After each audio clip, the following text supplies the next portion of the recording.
إن الحمد لله نحمده ونستعينه ونستغفره ونعوذ بالله من شرور أنفسنا ومن سيئات أعمالنا من يهده الله فلا مضل له ومن يضلله فلا هادي له وأشهد أن لا إله إلا الله وحده لا شريك له وأشهد أن محمدًا عبده ورسوله أما بعد فإن خير الحديث كتاب الله وخير الهدي هدي محمد صلى الله عليه وسلم وشر الأمور محدثاتها وكل محدثة بدعة وكل بدعة ضلالة وكل ضلالة في النار فأعوذ بالله السميع العليم من الشيطان الرجيم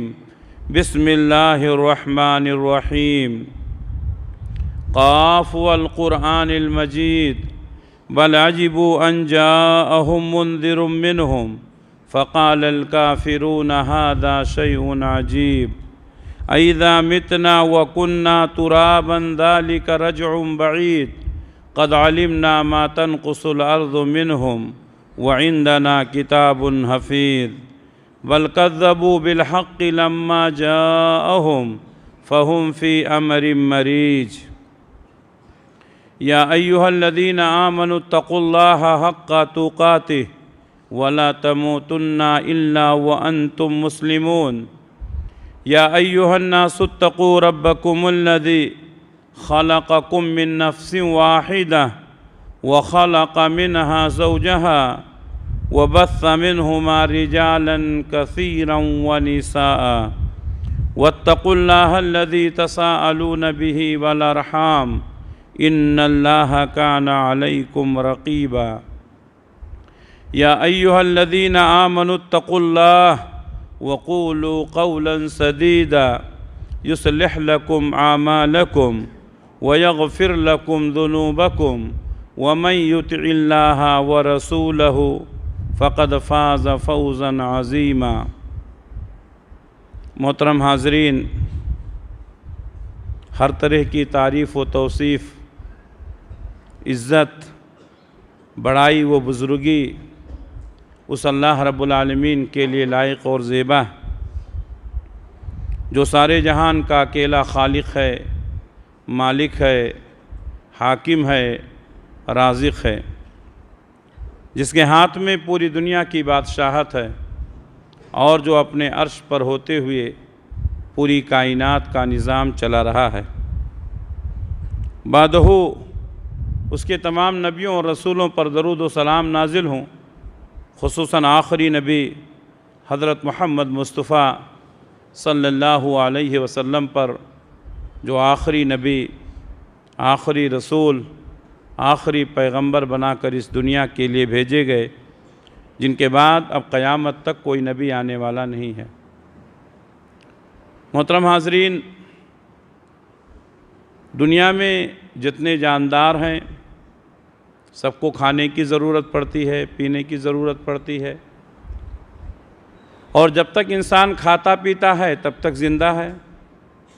زندہ رہنے کے لیے کھانے اور پانی کی ضرورت ہوتی ہے، لیکن مسلمان کھانے پینے میں بھی ان اصولوں کا پابند ہے جو شریعت نے جائز اور حلال قرار دیا، اور ان تمام چیزوں سے بچنا ہے جو شریعت میں ناجائز اور حرام۔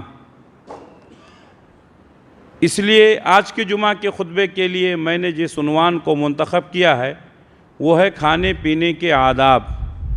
بہت سارے لوگ کھاتے پیتے تو ہیں، ہم بھی کھاتے ہیں، آپ بھی کھاتے ہیں، اور دنیا میں جتنے انسان ہیں سب کھاتے ہیں، لیکن کھانے کا انداز الگ الگ ہے، کھانے کا طریقہ الگ الگ ہے۔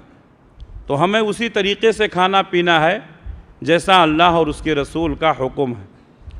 کھانے پینے کی کچھ اصول اور ضابطے میں آپ کے سامنے ذکر کرنے کی کوشش کروں گا، اور اللہ سے دعا کروں گا کہ اللہ تبارک و تعالی ہمیں ہر کام سنت کے مطابق انجام دینے کی توفیق عنایت فرمائے۔ سب سے پہلے کھانے پینے کے سلسلے میں ہمیں جو احتیاط کرنے کی ضرورت ہے وہ کہ کہ جو ہم کھا رہے ہیں وہ حلال ہونا چاہیے، حرام نہیں ہونا چاہیے۔ اگر کوئی شخص حرام کھاتا ہے تو اس کی کوئی بھی عبادت قبول نہیں ہوگی۔ اللہ تبارک و تعالیٰ نے فرمایا یا ایھا الناس کلوا مما فی الارض حلالا طیبا، اے لوگو زمین میں جو کچھ بھی حلال اور پاکیزہ ہے اس کو کھاؤ پیو، ولا تتبعوا خطوات الشیطان، اور شیطان کی پیروی نہ کرو، انہ لکم عدو مبین، بے شک وہ تمہارا کھلا ہوا دشمن ہے۔ شیطان انسان کو حرام اور ناجائز چیزوں کی طرف لے جاتا ہے، حرام اور ناجائز چیزیں کھانے پینے کی طرف ابھارتا ہے، لیکن اللہ تبارک و تعالیٰ نے فرمایا شیطان کی پیروی نہ کرو، پاکیزہ چیزیں کھاؤ اور حرام چیزوں سے اپنے آپ کو بچاؤ۔ اسی طرح اللہ تبارک و تعالیٰ نے ایک اور مقام پر فرمایا کلوا من طیبات ما رزقناکم، ہم نے جو تم کو روزیاں دی ہیں ان میں سے پاکیزہ روزیوں کو کھاؤ۔ پاکیزہ کا مطلب حلال، جو صحت کے لیے مفید ہو۔ بہت ساری چیزیں ہیں جو صحت کے لیے مضر ہیں، ان کو اللہ تبارک و تعالیٰ نے حرام قرار دیا ہے، ان سے بچنے کی تاکید کی ہے۔ کئی ایسی چیزیں ہیں جس میں انسان کے لیے مضر اثرات ہیں، اللہ کے نبی صلی اللہ علیہ وسلم نے ان سے بچنے کا حکم دیا ہے۔ تو جو جائز اور حلال ہیں ہمیں یہ یقین ہونا چاہیے کہ وہ ہمارے صحت کے لیے مفید ہیں، اور جو ناجائز اور حرام ہیں ہمیں یقین ہونا چاہیے کہ وہ ہماری صحت کے لیے مضر ہے اور نقصان دہ ہے۔ یہ بنیادی چیز ہے جو ہمیں سمجھنے کی ضرورت ہے۔ اگر ہم یہ سمجھیں گے کہ جو ناجائز اور حرام ہے وہ ہماری صحت کے لیے مضر ہے تو ہم ضرور اس سے بچیں گے، اور جو حلال ہے وہ ہماری صحت کے لیے مفید ہے تو ہم ضرور اس کا استعمال کریں گے۔ اسی طریقے سے اللہ تبارک و تعالیٰ نے ایک اور مقام پر فرمایا یا ایھا الذین آمنوا کلوا من طیبات ما رزقناکم، اے ایمان والو ہم نے جو تم کو روزیاں دی ہیں اس میں سے پاکیزہ روزیوں کو کھاؤ، واشکروا للہ، اور اللہ کا شکر ادا کرو، یعنی اللہ کی نعمتوں کے استعمال کے بعد اللہ کا شکریہ ادا کرنا چاہیے کہ اللہ تعالیٰ نے آپ کے لیے پاکیزہ چیزیں عطا کی ہیں، اور کھانے کے بعد اللہ کا شکر ادا کرنا یہ اللہ کو بہت پسند ہے۔ اور اللہ تعالیٰ نے فرمایا واشکروا للہ ان کنتم ایاہ تعبدون، اللہ کا شکر ادا کرو اگر تم اسی کی عبادت کرتے ہو۔ پیارے نبی صلی اللہ علیہ وسلم فرماتے ہیں کہ اللہ کو یہ بات پسند ہے کہ بندہ ایک نوالا کھائے تو اللہ کا شکر ادا کرے، ایک گھونٹ پانی پیے تو اللہ کا شکر ادا کرے۔ اللہ کا شکر ادا کریں گے تو اللہ مزید نعمتوں سے نوازے گا، مزید اچھی اچھی چیزیں کھانے کے لیے مہیا کرے گا، مزید اچھی اچھی چیزیں پینے کے لیے مہیا کرے گا۔ اللہ کی ناشکری کریں گے تو اللہ تبارک و تعالیٰ جو ہے اس سے بھی محروم کر دے گا۔ اسی طریقے سے اللہ رب العالمین نے ایک اور مقام پر فرمایا کلوا من طیبات ما رزقناکم ولا تطغوا فیہ، ہم نے جو تم کو پاکیزہ روزی دی ہے اس میں سے کھاؤ، ولا تطغوا فیہ، اور اس میں حد سے تجاوز نہ کرو۔ یہاں اللہ تبارک و تعالیٰ نے بہت اہم پوائنٹ بتایا، حلال چیزوں کو بھی اتنا ہی کھانا ہے جتنی ضرورت ہے، بسیار خوری اللہ کو پسند نہیں ہے۔ اللہ تعالیٰ نے ایک اور مقام پر فرمایا کلوا واشربوا ولا تسرفوا، کھاؤ اور پیو لیکن اسراف نہ کرو۔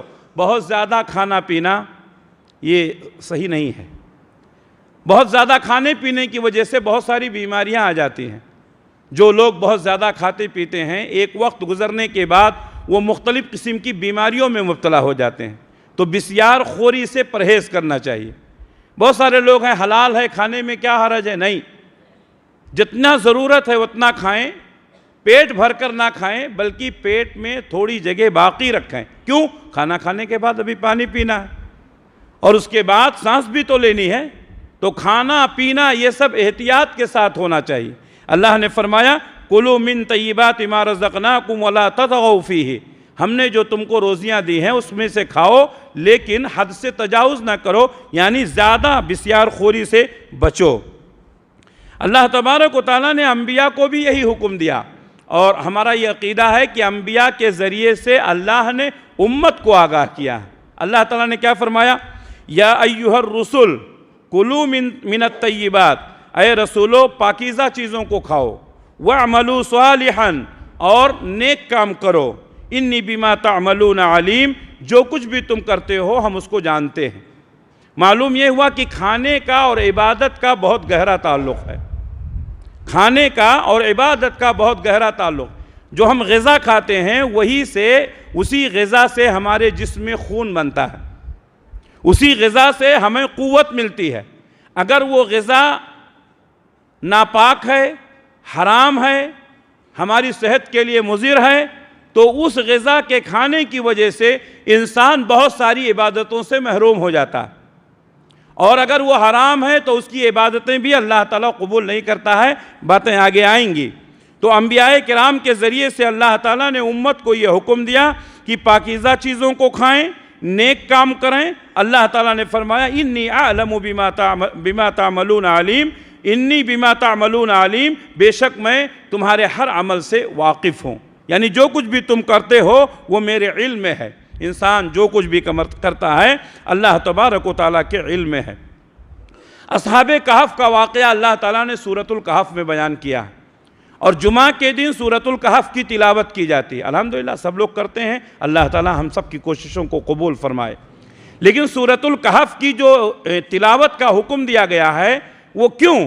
اس لیے کہ اس میں بڑے عجیب عجیب واقعات ہیں جو ایمان کو تازہ کرتے ہیں. سورہ کہف پڑھیں, ترجمے کے ساتھ پڑھیں, اور اس کے بعد جب ترجمہ مکمل ہو جائے تفسیر کے ساتھ پڑھیں. بہت سارے عقل کے دروازے کھلیں گے. بہت ساری چیزیں جس میں ہم کنفیوز ہیں, شکوک و شبہات کے شکار ہیں, اس میں اس کا حل موجود ہے. اصحاب کہف کا واقعہ تفصیل کے ساتھ اللہ تعالیٰ نے بیان کیا, اور اس واقعے کے آخر میں اللہ تبارک و تعالیٰ نے کیا ذکر کیا ہے؟ 309 سال, کتنے؟ 309 سال تک یہ لوگ ایک غار میں چھپے رہے. 309 سال تک اللہ نے ان کے جسم کی حفاظت کی, ان کے روح کی حفاظت کی. 309 سال تک ان کو کھائے پیے بغیر اللہ تبارک و تعالیٰ نے زندہ رکھا. 309 سال تک ان کو اللہ تبارک و تعالیٰ نے حفاظت کیا, سورج کی شعاؤں سے, بارش سے, بہت ساری چیزوں سے محفوظ رکھا. اللہ تعالیٰ نے ایک واقعہ اس ضمن میں لکھا ہے کہ جب وہ 309 سال کے بعد بیدار ہوئے, انہیں معلوم نہیں تھا کہ وہ کتنے دن تک سوئے ہیں. وہ سمجھ رہے تھے کہ صبح میں سوئے ہیں اور ابھی دوپہر ہو رہی ہے. ایسا لگ رہا تھا کہ دن کا ایک حصہ. تو اس میں واقعے میں ذکر ہے, ایک ساتھی کو انہوں نے بھیجا اور کہا بازار میں جاؤ, کھانے کے لیے کچھ کھانا لے کر کے آؤ. اور اس کے بعد ایک جملہ ایڈ کیا کہ کھانے کی پاکیزگی کا خیال کرنا, یعنی تازہ کھانا لے کر آنا, حلال کھانا لے کر کے آنا. اللہ اکبر. میرے بھائیوں, کھانا اصل نہیں ہے, آپ جو کھا رہے ہیں وہ اس کی کوالٹی کیا ہے. آپ جو کھا رہے ہیں وہ حلال ہے یا حرام. 309 سال تک سونے کے باوجود جب اٹھے, کھانے کی بھوک کی شدت محسوس ہوئی. 309 سال کے بعد اپنے ساتھی کو بھیجا اور کہا کھانا لے کر کے آؤ, اور پاکیزگی کا خیال کرنا. کھانا تازہ ہونا چاہیے, کھانا پاک ہونا چاہیے, کھانا حلال ہونا چاہیے.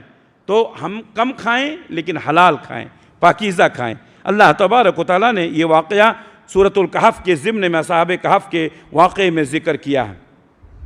اگر کوئی شخص حرام کھاتا ہے تو اس کی کوئی بھی عبادت قبول نہیں ہوتی ہے. اللہ کے نبی صلی اللہ علیہ وسلم نے فرمایا کہ جو جسم حرام مال سے پلتا ہے, حرام لقمے کھاتا ہے, حرام پیتا ہے, وہ اس بات کا زیادہ حقدار ہے کہ وہ جہنم میں ڈالا جائے.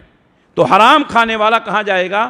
جہنم میں. یہ جسم اگر حرام مال سے پلا ہے تو یہ جنت میں نہیں جا سکتا, اس کو جہنم میں جانا ہوگا. اس لیے حلال کھائیں, حرام سے پرہیز کریں. حرام خوری کرنے والے کی کوئی عبادت قبول نہیں ہوتی. اللہ کے نبی صلی اللہ علیہ وسلم نے وہ واقعہ ذکر کیا کہ ایک آدمی لمبا سفر طے کرتا ہے, پراگندہ بال اور چہرے پر سفر کے آثار, انتہائی پریشان حال. یرفع یدیہ الی السماء, اپنے دونوں ہاتھوں کو آسمان کی طرف اٹھاتا ہے. فیقول یا ربی یا ربی, وہ کہتا ہے اے میرے رب, اے میرے رب. مطعمہ حرام ومشربہ حرام وملبسہ حرام فأنی یستجاب. ہمارے نبی نے فرمایا جو کھانا کھایا وہ حرام تھا, جو پانی پیا وہ حرام تھا, جو لباس پوشاک پہن کر آیا وہ حرام تھا. فأنی یستجاب, اب اس کی دعا کیسے قبول ہوگی؟ معلوم یہ ہوا کہ حرام کھانے والے کی عبادت قبول نہیں ہوتی ہے, حرام کھانے والے کی دعا قبول نہیں ہوتی ہے. میرے بھائیوں کم کھائیں، حلال کھائیں۔ حرام کھانے والے کی عبادت قبول نہیں ہوتی، حرام کھانے والے کی دعا قبول نہیں ہوتی، حرام مال سے پلنے والا جسم جہنم کے لیے مستحق ہے، جہنم کا زیادہ حقدار ہے۔ اب میں آپ کو بتاؤں گا کہ جو کھانا، جو غذا ہم کھاتے ہیں اس کے حرام کی دو شکلیں ہیں۔ ایک شکل تو وہ کہ جو ہم کھا رہے ہیں بنفس نفیس وہ چیز حرام ہو، جیسے اللہ کے نبی صلی اللہ علیہ وسلم نے فرمایا خنزیر کا گوشت کھانا، اللہ تعالیٰ نے قرآن مجید میں اس کا ذکر کیا۔ شراب پینا تو یہ بنفس نفیس حرام ہے، خنزیر کا گوشت کھانا حرام ہے، کتے کا گوشت کھانا حرام ہے، ایسی بہت ساری چیزیں حرام ہیں۔ شراب پینا حرام ہے، شراب کی جو مختلف شکلیں ہیں وہ کسی بھی شکل میں ہو حرام ہے۔ تو ایک یہ ہے کہ بنفس نفیس کوئی چیز حرام ہے اور اس کا استعمال نہ کریں، تو ہمیں اس کا خاص خیال رکھنا چاہیے، بلکہ اس کا بھی خیال رکھنا چاہیے۔ اللہ کے نبی صلی اللہ علیہ وسلم نے فرمایا جس دسترخوان پر، جس ٹیبل پر آپ کھانا کھا رہے ہیں اس ٹیبل پر حلال چیزیں کھائی جاتی ہوں، اگر اس ٹیبل پر حرام چیزیں کھائی جاتی ہیں تو وہاں آپ حلال چیز بھی نہ کھائیں۔ مثال کے طور پر آج جس دور میں ہم گزر رہے ہیں یہ ہوٹلوں کا دور ہے، بہت سارے لوگ ہوٹلوں میں جاتے ہیں کھانے کے لیے۔ آپ ایسے کسی ہوٹل میں کھانا نہیں کھا سکتے ہیں یا نہیں جانا چاہیے جہاں پر سور کا گوشت کھایا جاتا ہو، خنزیر کا گوشت کھایا جاتا ہو۔ جس ٹیبل پر شراب پی جاتی ہو اس ٹیبل پر آپ کھانا نہیں کھا سکتے ہیں، اللہ کے نبی نے منع کیا۔ کیوں؟ ممکن ہے جس برتن میں آپ کھا رہے ہیں اس میں خنزیر کا گوشت کھایا گیا ہو، ممکن ہے جس گلاس میں آپ پانی پی رہے ہیں اس میں شراب پی گئی ہو، اور اس ٹیبل پر جس پر آپ کھانا کھا رہے ہیں حرام چیزوں کو سرو کیا جاتا ہے تو آپ اس ہوٹل میں کھانا نہیں کھا سکتے۔ آج بہت سارے لوگ ایسے ہوٹلوں میں جا کے کھانا کھاتے ہیں، پانی پیتے ہیں، ان چیزوں سے پرہیز کرنا چاہیے۔ تو حرام کی ایک شکل تو یہ ہو گئی کہ وہ جو مال آپ کھا رہے ہیں وہ بنفس نفیس حرام ہو۔ صحابہ کرام جب اللہ کے نبی صلی اللہ علیہ وسلم سے کوئی حرمت کی بات سنتے تھے تو فوراً اس کو چھوڑ دیتے تھے۔ غزوہ خیبر کا واقعہ ہے، اللہ کے نبی صلی اللہ علیہ وسلم نے ایک منادی کو بھیجا اور کہا کہ جاؤ اعلان کر دو کہ الحمر الاہلیہ، جو جنگلی گدھا ہے وہ حرام کر دیا گیا، پہلے حلال تھا۔ صحابہ کرام کہتے ہیں گدھے کو ذبح کیا گیا، اس کا گوشت پک رہا ہے، ہانڈیوں میں گوشت پک چکا ہے، ابل چکا ہے، اور جنگ میں کتنی بھوک ہوتی ہے، کتنی مشقت ہوتی ہے آپ محسوس کر سکتے ہیں۔ اللہ کے نبی صلی اللہ علیہ وسلم نے جیسے ہی اعلان کیا، منادی نے سنایا کہ لوگوں سن لو، اللہ کے نبی نے فرمایا کہ جنگلی گدھے کا گوشت حرام ہے۔ صحابہ کرام نبی صلی اللہ علیہ وسلم کی خدمت میں پہنچے اور کہا کہ اے اللہ کے رسول گوشت تو پک چکا ہے۔ ہمارے نبی نے فرمایا اس گوشت کو پھینک دو، اس گوشت کو پھینک دو اور ہنڈیوں کو توڑ دو۔ اللہ اکبر! صحابہ کرام نے کہا اللہ کے رسول گوشت پک چکا ہے، سب بھوکے ہیں، کہا پھینک دو اس کو، ہنڈیوں کو توڑ دو۔ تب صحابہ نے ایک دوسری بات کہی، کہا اللہ کے رسول گوشت کو ہم پھینک دیں گے، لیکن اگر ہم نے ہنڈیوں کو توڑ دیا تو ہم کھانا کس میں پکائیں گے؟ اللہ اکبر! پکا پکایا گوشت، بھوک سے بیتاب صحابہ کرام نے جب اس کی حرمت کی بات سنی تو اپنے سارے گوشت کو پھینک دیا۔ اللہ کے نبی صلی اللہ علیہ وسلم نے فرمایا البتہ ہنڈیوں کو استعمال کرنے کی اجازت ہے، لیکن اس کو اچھی طریقے سے دھو لیا جائے، وہ بھی مجبوری میں، کیونکہ جنگ میں وہاں دوسری ہنڈیاں نہیں تھی جس میں کھانا پکایا جا سکے۔ تو ہمیں اس بات کا خاص خیال رکھنا چاہیے۔ اللہ کے نبی صلی اللہ علیہ وسلم نے ایسے بہت سارے آلات کا ذکر کیا ہے، پیمانوں کا ذکر کیا ہے جس میں شراب پی جاتی ہے یا دوسرے حرام چیزیں استعمال کی جاتی ہیں۔ اللہ کے نبی نے فرمایا ان چیزوں کا استعمال نہ کرو۔ کیوں؟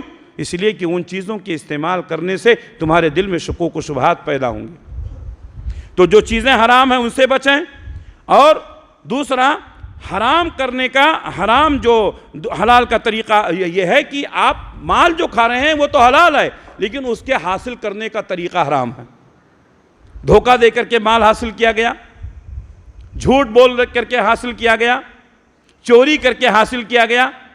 تو دوسرا طریقہ یہ ہے کہ مال تو بظاہر حلال ہے بنفس نفیس لیکن اس کا طریقہ حرام ہے، تو اس سے بھی ہم کو بچنا ہے۔ تو جو سامان حرام ہے اس سے بھی بچنا ہے، جو سامان حلال ہے لیکن حرام طریقے سے حاصل کیا گیا ہے اس سے بھی بچنا ہے۔ یہ دو طریقے ہیں۔ مٹھائی حلال ہے، لیکن حضرت ابوبکر صدیق رضی اللہ تعالیٰ عنہ کو جب ان کے غلام نے لا کر کے مٹھائی دیا تو طریقہ جو تھا وہ حرام تھا۔ انہوں نے کیا کی تھی؟ ایک کہانت کی تھی جھوٹ موٹ کی، لا کر کے حضرت ابوبکر صدیق کو دے دیا، امیر المومنین کو، ان کو معلوم نہیں تھا، انہوں نے کھا لیا۔ کھانے کے بعد غلام نے کہا امیر المومنین جو مٹھائی آپ نے کھائی ہے آپ کو معلوم ہے وہ کیسی تھی؟ کہا نہیں۔ کہا پہلے زمانے میں نے جھوٹ موٹ کی کہانت کیا تھا، میں کاہن تو نہیں ہوں، وہ بہت دن کے بعد مجھے آج ملا، اس نے جو مجھے مٹھائی دی میں نے آپ کو لا کر کے دے دیا۔ میرے بھائیوں معلوم نہیں تھا، حضرت ابوبکر صدیق نے کھا لیا رضی اللہ تعالیٰ عنہ، لیکن جب معلوم پڑا تو انہوں نے اپنی انگلیوں کو حلق میں ڈالا اور جو کچھ بھی کھایا تھا قے کر دیا۔ سوال یہ ہے کہ کھا لیے تھے، معلوم نہیں تھا، حلال ہے، آپ کسی سے بھی مسئلہ پوچھیں، لیکن میرے بھائیوں حضرت صدیق اکبر رضی اللہ تعالیٰ عنہ، ان کی شخصیت، ان کا مقام و مرتبہ، انہوں نے یہ نہیں گوارا کیا گرچہ کھا لیا ہے، گرچہ ہمارے پیٹ میں چلا گیا ہے، لیکن مال حرام کا تھا، حرام طریقے سے حاصل کیا گیا تھا، اس غذا سے جو خون بنے گا وہ مجھے صحت نہیں دے سکتی ہے، وہ چیز حرام تھی، آپ نے اپنے گلے میں حلق ڈالا اور جو کچھ بھی تھا پیٹ میں قے کر دیا۔ حدیث کے الفاظ ہیں اتنا مشکل سے وہ قے کر رہے تھے، ایسا لگ رہا تھا کہ ان کی جان نکل جائے گی۔ میرے بھائیوں کم کھاؤ، حلال کھاؤ، صحت بخش غذائیں کھاؤ اور حرام چیزوں سے پرہیز کرو۔ کھانے کے آداب میں سے ہے کہ آپ کھانا کھانے سے پہلے اپنے ہاتھ کو صحیح سے دھو لیں، صاف دھو لیں، کیونکہ یہ جو ہمارے ہاتھ ہیں اس میں مختلف قسم کے جراثیم ہوتے ہیں، آپ لوگوں سے ملتے ہیں، سلام دعا کرتے ہیں، بہت ساری چیزیں چھوتے ہیں، اس میں جراثیم ہوتے ہیں، یا اسی طریقے سے ہمارے جیب میں جو نوٹ ہوتا ہے، روپے پیسے ہوتے ہیں، اس میں کتنے لوگوں کے ہاتھ سے وہ ہو کر کے آتا ہے، ہزاروں لوگوں نے اس کو چھوا، ہم اپنے ہاتھوں سے چھوتے ہیں، اس کے جراثیم ہمارے ہاتھ میں آتے ہیں، اگر ہم نے ہاتھ کو دھویا نہیں تو وہ جراثیم ہمارے کھانے کے ساتھ ہمارے جسم میں جا سکتے ہیں، جو ہمارے صحت کے لیے مضر ہیں۔ کھانے سے پہلے ہاتھ دھو لینا چاہیے۔ اسی طریقے سے اللہ کے نبی صلی اللہ علیہ وسلم نے فرمایا کھانے سے پہلے بسم اللہ کہو، بسم اللہ کہہ کر کے کھانا کھاؤ۔ کیوں؟ اس لیے کہ بسم اللہ کہہ کر کھانے سے کھانے میں برکت ہوتی ہے۔ اللہ کے نبی صلی اللہ علیہ وسلم نے ایک بار آپ اپنے کچھ ساتھیوں کے ساتھ کھانا کھا رہے تھے، شیطان نے سوچا، وہ بھوکا تھا کہ آپ کے کھانے میں شریک ہو جائے، لیکن اب سب لوگوں نے بسم اللہ کیا تھا، اللہ کے نبی صلی اللہ علیہ وسلم کے ساتھ میں تھے، آپ نے فرمایا بسم اللہ کہو، سب نے بسم اللہ کہا، تو شیطان ایک دیہاتی آدمی کو پکڑا، کیوں؟ وہ دیہاتی آدمی ہے، وہ بسم اللہ تو کرے گا نہیں، لیکن اس دیہاتی کے ذریعے سے شیطان اس کھانے میں شامل ہو جائے گا۔ اللہ کے نبی صلی اللہ علیہ وسلم کھانے پر دسترخوان پر موجود ہیں، وہ دیہاتی آیا، ہاتھ ڈالنا چاہا، اللہ کے نبی صلی اللہ علیہ وسلم نے فرمایا بسم اللہ کہو، پہلے بسم اللہ کہو۔ ایک لڑکی کو پکڑ کر لایا، چھوٹی بچی، اس نے کیا سوچا، بچی ہے، بسم اللہ نہیں کہے گی، اس بچی کے ذریعے سے کھانے میں شریک ہو جائے گا۔ اللہ کے نبی صلی اللہ علیہ وسلم نے فرمایا پہلے بسم اللہ کہو۔ میرے بھائیوں بہت سارے لوگ جلد بازی میں بسم اللہ نہیں کہتے، ہمارے نبی صلی اللہ علیہ وسلم کا حکم ہے بسم اللہ کہہ کر کھایا جائے۔ اسی طریقے سے اللہ کے نبی صلی اللہ علیہ وسلم ایک بار کھانا کھا رہے تھے، آپ کے ساتھ ایک غلام چھوٹا لڑکا تھا، بچوں کی عادت ہوتی ہے بسم اللہ بھول جاتے ہیں، ادھر ادھر سے کھانے لگتے ہیں۔ اللہ کے نبی صلی اللہ علیہ وسلم نے بچپن سے ہی بچوں کی تربیت کی، کہا یا غلام، اے بیٹے، قل بسم اللہ، بسم اللہ کہو، وَقُلْ بِيَمِينِكَ، داہنے ہاتھ سے کھاؤ، وَقُلْ مِمَّا يَلِيكَ، جو تمہارے قریب ہے اس میں سے کھاؤ۔ معلوم یہ ہوا کہ پہلے بسم اللہ کہنا چاہیے، داہنے ہاتھ سے کھانا چاہیے، اپنے قریب سے کھانا چاہیے۔ دسترخوان پہ ادھر ادھر ہاتھ ڈالنا، لوگوں کے سامنے سے مال اٹھانا صحیح نہیں ہے، یہ بے ادبی ہے، ہمیں اس کا خاص خیال رکھنا چاہیے۔ اللہ کے نبی صلی اللہ علیہ وسلم نے ایک چھوٹے بچے کو یہ تربیت کی۔ آج ہمارے گھروں میں کتنے خواتین ہیں جو اپنے بچوں کو کھانے پینے کے آداب نہیں سکھلاتی ہیں۔ آج کتنے لوگ ایسے ہیں جن کو میں دیکھا ہوں داہنے ہاتھ سے کھانے کے بجائے بائیں ہاتھ سے کھاتے پیتے ہیں۔ بائیں ہاتھ سے کھانا پینا شیطان کا کام ہے۔ آپ نے بھی دیکھا ہوگا بہت سارے لوگ بائیں ہاتھ سے کھاتے ہیں، اور کھانے میں تو بہت سارے لوگ دائیں ہاتھ کا استعمال کرتے ہیں، لیکن بہت سارے لوگ کھانا کھاتے وقت پانی جو پیتے ہیں وہ بائیں ہاتھ سے پیتے ہیں، نہیں پینا چاہیے۔ دعوتوں میں آپ نے دیکھا، میں کئی نوجوانوں کو ٹوک دیتا ہوں کہ بھائی داہنے ہاتھ سے آپ کھانا کھا رہے ہیں، پانی پینے کی ضرورت پڑی، آپ نے بائیں ہاتھ سے اٹھایا اور پانی پی لیا، غلط ہے۔ آپ جس بوتل کو آپ استعمال کر رہے ہیں، پی رہے ہیں، تھوڑی دیر کے بعد وہ پھینک دیا جائے گا۔ آپ کیوں اللہ کے نبی صلی اللہ علیہ وسلم کی سنت پر عمل نہیں کر رہے؟ کبھی بھی داہنے ہاتھ سے کھاؤ، داہنے ہاتھ سے پیو۔ اللہ کے نبی صلی اللہ علیہ وسلم کی سنت پر عمل کرو، سنت میں برکت ہے۔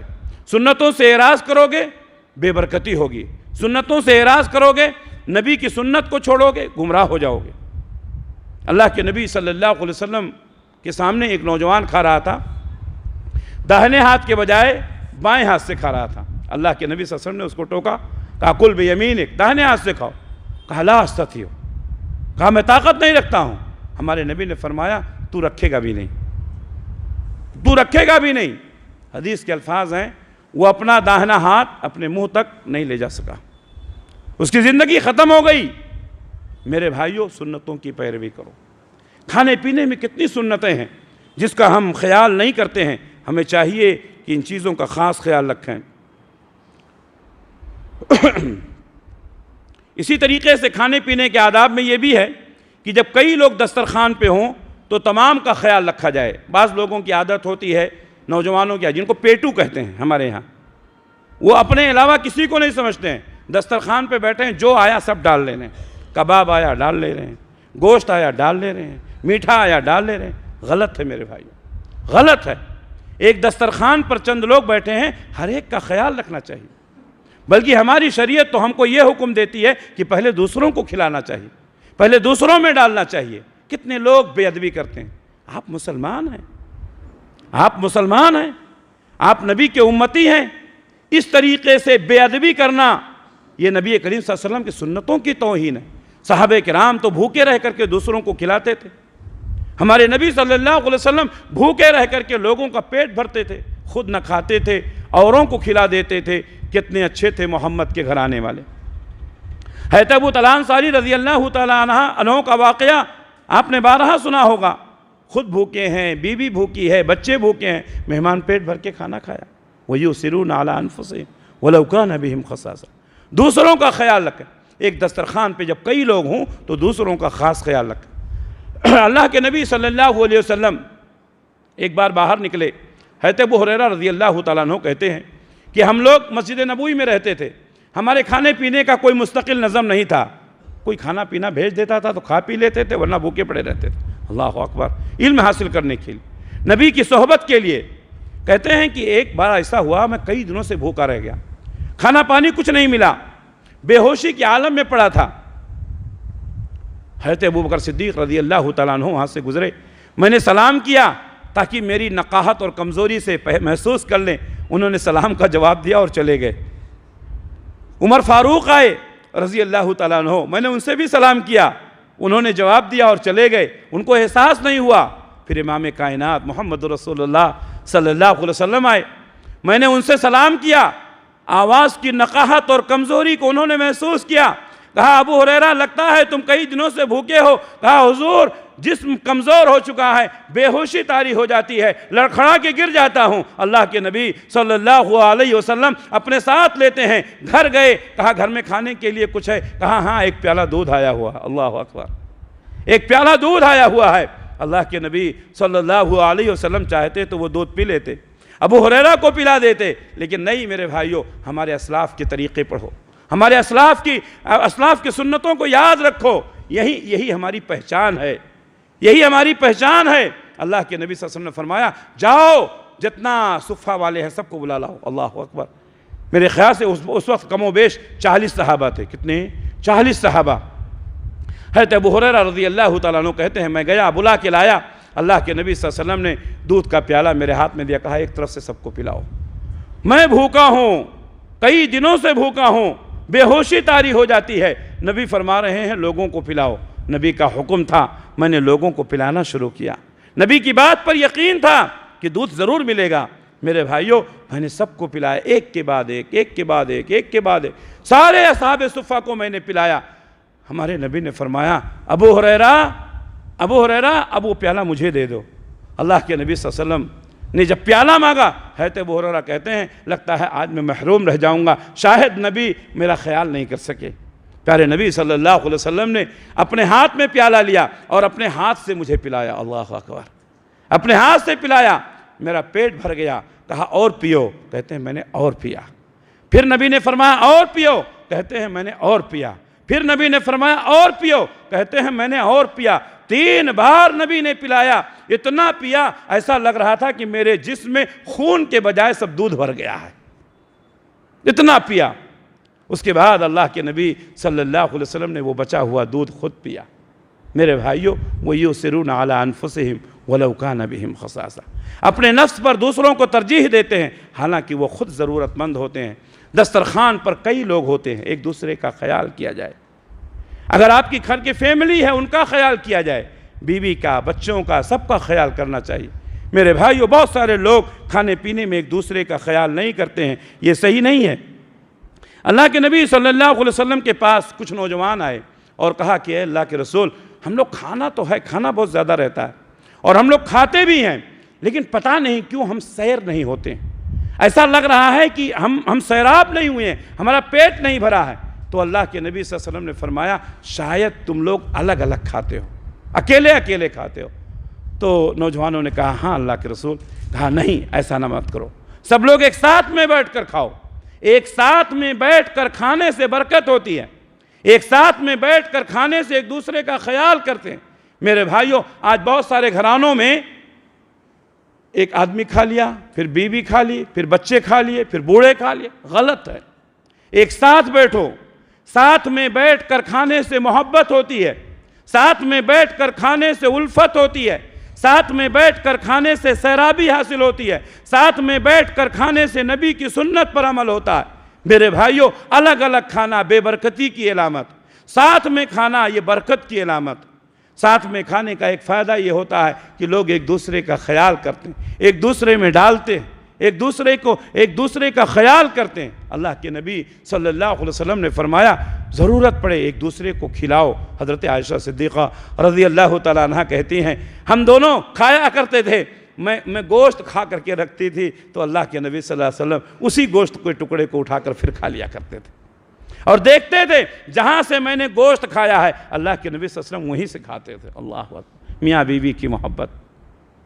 اللہ کے نبی صلی اللہ علیہ وسلم کے پاس حضرت ابو ایوب انصاری رضی اللہ تعالیٰ عنہ کھانا بھیجا کرتے تھے۔ جب آپ مدینہ پہنچے نبی کا کھانا واپس آتا تھا، حضرت ابو ایوب انصاری کہتے ہیں نبی کی انگلیوں کے نشانات کو دیکھ کر کے پھر وہی کھانا میں کھایا کرتا تھا، جان بوجھ کر کھانا زیادہ بھیجتا تھا کہ نبی کھائیں گے اور کچھ میرے لیے بھیج دیں گے۔ اللہ اکبر، کیسی محبت تھی میرے بھائیوں۔ اما عائشہ صدیقہ رضی اللہ تعالیٰ عنہ کہتی ہیں میں پانی پیتی تھی گلاس میں یا کٹورے میں جہاں سے پانی پیتی، پانی بچنے کے بعد حضور بھی وہیں سے پانی پیتے تھے۔ اس طریقے سے گھروں میں الفت محبت پیدا ہوتی ہے، بچے قریب ہوتے ہیں، میاں بیوی کے درمیان آپس میں الفت اور محبت ہوتی ہے، ہمیں اس کا خاص خیال رکھنا چاہیے۔ اسی طریقے سے بہت سارے لوگ کھانا کھاتے ہیں تو پلیٹ میں بہت سارا کھانا چھوڑ دیتے ہیں، یہ عادت ہو گئی ہے لوگوں کی، بہت سارا کھانا چھوڑ دینا۔ نہیں، کھانا ہرگز ویسٹ نہ کریں، کھانا ہرگز ضائع نہ کریں۔ آپ اتنا ہی اپنے پلیٹ میں ڈالیں جتنا کھا سکیں، بلکہ میں پہلے بتایا کہ کھانا کم ہی کھائیں۔ بعض لوگ کھانے میں زبردستی کرتے ہیں، غلط ہے۔ آپ کے یہاں کوئی مہمان آیا یا شادی بیاہ کی تقریب میں آپ زبردستی کسی کو مت ڈالیں۔ کیوں؟ اگر آپ نے زبردستی ڈال دیا تو 2 صورتوں سے وہ نقصان ہوگا۔ اگر کھانے والے نے نہ چاہتے ہوئے بھی زبردستی کھا لیا اس کی صحت خراب ہوگی، اور اگر آپ نے کھانا زبردستی ڈال دیا اور اس نے نہیں کھایا چھوڑ دیا تو وہ کھانا ضائع ہوگا۔ دونوں صورتوں میں نبی کی مخالفت ہوتی ہے۔ کھانا چھوڑ دیا گیا، ضائع ہو گیا تو بھی بے برکتی کی علامت ہے، اور کھانا زبردستی کھا لیا تو صحت خراب ہو جائے گی۔ اس لیے کسی میں کھانا زبردستی نہ ڈالیں۔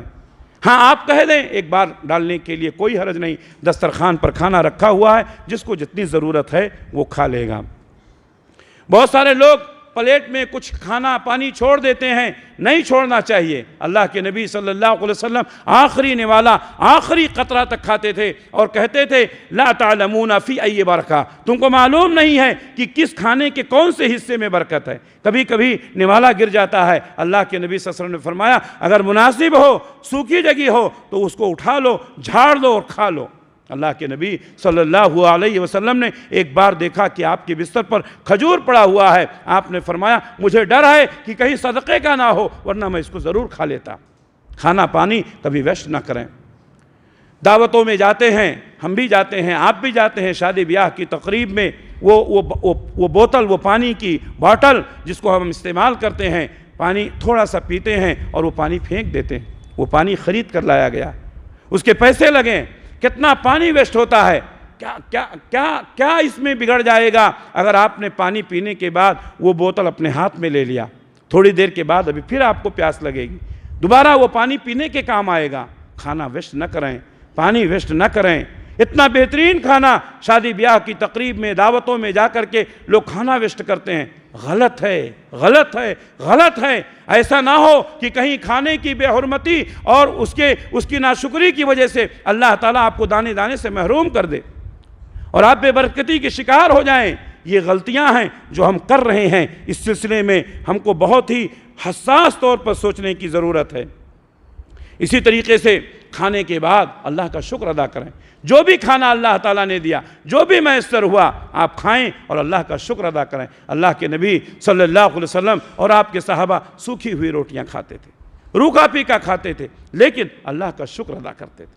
آج ہمارے لوگوں کی عادت کیا ہے؟ کھانے میں ناشکری کرنا، کھانے میں عیب نکالنا۔ یہ غلط بات ہے۔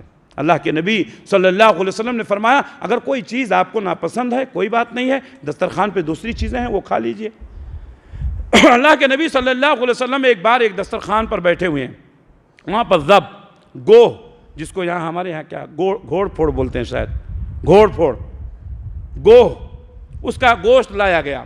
اللہ کے نبی صلی اللہ علیہ وسلم کے زمانے میں اور آپ کے علاقے میں وہ چیز نہیں کھائی جاتی تھی۔ لوگوں نے وہ بھن کر کے پیش، گوشت ہوتا ہے، کھانے والے کو کیا معلوم؟ پیچھے سے ایک خاتون آواز دیتی ہیں کہ نبی کو بتا دو، نبی کو بتا دو کہ وہ گوشت کس چیز کا ہے۔ اللہ اکبر۔ بہت ساری چیزیں ہم ناپسند کرتے ہیں تو ہمیں اس میں پرہیز کرنے لینا چاہیے۔ اللہ کے نبی صلی اللہ علیہ وسلم نے وہ گوہ، ذب، گھوڑ پھوڑ، آپ نے اس کا گوشت نہیں کھایا، لیکن صحابہ سے کہا تم کھا لو، یہ ہمارے علاقے میں نہیں پایا جاتا، ہم اس کو نہیں کھاتے ہیں۔ تو کوئی بھی چیز جو آپ کو ناپسند ہے آپ چھوڑ دیں، لیکن عیب نہ نکالیں۔ اسی طریقے سے اللہ کے نبی صلی اللہ علیہ وسلم نے ایک بار کہا کہ میں آج سے شہد نہیں کھاؤں گا۔ اللہ تعالیٰ نے فرمایا یا ایھا النبی لما تحرم ما احل اللہ لک، اے نبی تم اس چیز کو کیوں حرام کرتے ہو جس کو اللہ نے حلال کیا؟ حلال چیزیں آپ کھائیں، اگر طبیعت نہیں کہتی ہے نہ کھائیں، لیکن یہ نہ کہیں کہ میں کبھی نہیں کھاؤں گا۔ کیوں؟ اس لیے کہ ہو سکتا ہے آپ کو ضرورت پڑے۔ حلال چیزوں کا استعمال کریں۔ کھانا کھانے کے بعد اللہ کا شکر ادا کریں۔ الحمدللہ الذی اطعمنی وسقانی وجعلنی من المسلمین، الحمدللہ حمدا کثیرا طیبا مبارکا فی غیر مکفین ولا معد ولا مستغنی عنہ۔ تو یہ چیزیں ہمیں خاص خیال رکھنا چاہیے۔ اگر آپ کسی کے ہاں دعوت کھائے ہیں تو اس دعوت کھلانے والے کے میزبان کے حق میں دعا کریں، اللہم اطعم من اطعمنی واسقی من سقانی، اے اللہ جس نے مجھے کھلایا ہے تو اس کو بھی کھلا، اے اللہ جس نے مجھے پلایا ہے تو اس کو بھی پلا۔ تو اس کے لیے دعا کریں، برکت کی دعا کریں۔ افطر عندکم الصائمون واکل طعامکم الابرار وصلت علیکم الملائکہ۔ میرے بھائیوں، اور کوشش کریں اگر آپ کسی کی دعوت لے رہے ہیں تو اچھے اور نیک لوگ آپ کے دسترخوان پر آئیں۔ لا یاکل طعامک الا تقی، لا تصاحب الا مؤمنا ولا یاکل طعامک الا تقی۔ مومنوں سے دوستی کرو اور متقیوں کو کھانا کھلاؤ۔ کیوں؟ متقی تمہارے دسترخوان پر بیٹھیں گے تو تمہارا شکریہ ادا کریں گے، برکت کی دعائیں کریں گے۔ اچھے اور نیک لوگوں کے گھروں میں آنا جانا یہ برکت کی نشانی ہے۔ بہت سارے لوگ اچھے اور نیک لوگوں کو اپنے گھروں میں بلایا کرتے تھے، ان کے دسترخوان پر اچھے اور نیک لوگ ہوا کرتے تھے، لیکن اب یہ سسٹم ختم ہو رہا ہے۔